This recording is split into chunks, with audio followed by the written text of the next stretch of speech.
Hi friends, তোমরা কেমন আছো? আমার একটা মিনি ব্লগে তোমার স্বাগত। তো দেখো, সকাল সকাল আমরা বেরিয়ে পড়েছিলাম বাবাকে নিয়ে ডাক্তারখানায়। দেখো, এই যে মা ফ্লাইওভারের ওপর দিয়ে যাচ্ছি, সায়েন্স সিটি দেখা যাচ্ছে। তো দেখো, এই আমরা হাসপাতালটা এসেছি। হাসপাতালটা তোমরা হয়তো অনেকেই চেনো, এটা হচ্ছে মেডিকা, কলকাতা মুকুন্দপুরে। তো এখন এটা মণিপাল হয়ে গেছে, মেডিকা থেকে মণিপাল নাম হয়ে গেছে। তো আমরা দেখো এখানে এসে বাবাকে কিছু টেস্ট দিয়েছিল, তো টেস্টগুলো করিয়ে আমরা খেতে চলে এলাম টিফিন করতে। তো আমি আমার ছেলে লুচি খেয়ে নিলাম।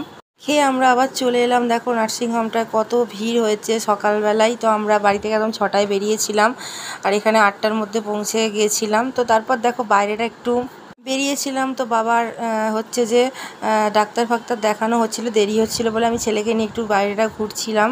আগেও অনেকবার এসেছি এখানে। বাবার মানে ওটি হয়েছিল, মায়ের ওটি হয়েছিল। তো এটা প্রায়ই একদম চেনা জায়গা আমাদের হয়ে গেছে। তো এটাই হচ্ছে হাসপাতাল পাড়া মুকুন্দপুর। এখানে পরপর সব হাসপাতাল আছে। আর এই দেখো এখানে কত থাকার হোটেল, খাবার হোটেলও সব পরপর আছে। হাসপাতালের পাশেই আমরা আরএনটে ঘরটা একদম বাজারের ওপরে। দেখো ওই যে, তো আমরা এখানে একসময় বাড়ি ভাড়া নিয়েছিলাম বাবার শরীর খারাপের জন্য। তো আজকে মিনি ব্লগ ভালো লাগে তো সাবস্ক্রাইব